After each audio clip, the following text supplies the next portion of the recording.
আসসালামু আলাইকুম রহমতুল্লাহি ওবারাকাতুহু।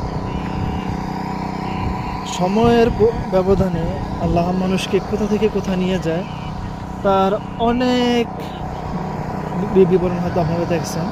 যে বাংলাদেশে অগ্নিকাণ্ড হয়, সেখানে কিন্তু মানুষজন অনেক ধনী থাকে, কিন্তু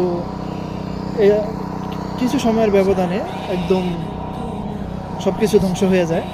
তো আমি আমার জীবনে ঘটে যাওয়া একটা ঘটনা শেয়ার করি। এই কিছুদিন আগে 10 থেকে 15 দিন আগে আমি কাজ করতাম যে জায়গায়, সেখানে কাজ ছিল বলতে পারেন যে রাজার হালের কাজ।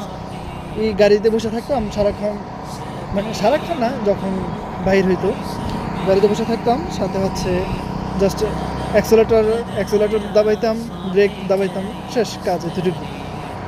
আর মাঝে মাঝে মানে গাড়ি চালাইতে হলে যা প্রয়োজন আর কি এতটুকু।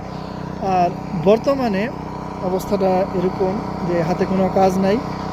লাস্ট 10 দিন যাবৎ এক বন্ধুর এখানে আসি। তো দেখ, মহান আল্লাহ পাকের অশেষ রহমত, সেখানে এখানে একটা থাকার জায়গা পাইছি। তো ওই যে বন্ধুর এখানে আসি, সে এখন একটু বাইরে গেছে। এই যে দেখেন, এখন কাজ হচ্ছে। এই যে এই জায়গায় এই হচ্ছে হাইওয়ে রোড।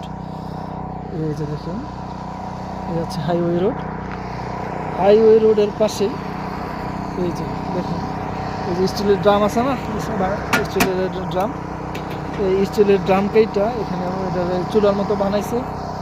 এটাতে এই যে উপরে চা বসা রাখছি, সাথে এই হচ্ছে ভুট্টা, আর এই হচ্ছে ফল আর কি। এই জিনিসগুলা বিক্রি করতেছি এই যে রাস্তার পাশে। এখন প্রতিদিন তো কাজ থাকে না, তো কয় টাকা এখানে দিবে তাও কোনো নিশ্চয়তা নেই। আল্লাহ যে রিজিকে যা রাখছে।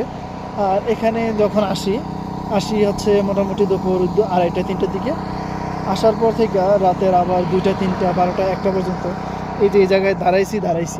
বসার কোনো মানে সুযোগ নেই, রাস্তার পাশে তার বসার জন্য কোনো জায়গা থাকে না। আবার 2 দিন পর 5 দিন পর কোথায় চলে যাবো ওইটারও কোনো নিশ্চয়তা নেই। আল্লাহ কাকে কখন কোথায় কোন জায়গায় নিয়ে যায় সেটা বলা যায় না। তো এই ছিল আর কি আজকের গল্প। ভালো থাকবেন সবাই। আল্লাহ হাফেজ। আসসালামু আলাইকুম।